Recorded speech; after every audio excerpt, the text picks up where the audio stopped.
It's an image we have taken for editing, so let's edit the image by using the selection tool.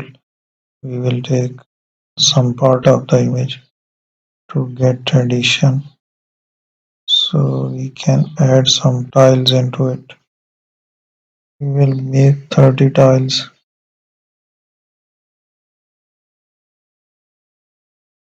So we have made it. Now make the further side of the image to edit. Then make the filters. Restart. Make it a zigzag edition. So there we have made in this way. Here we will remove all the selection and get back the real image. We will use the history brush tool to remove all the effect. So there is the real image.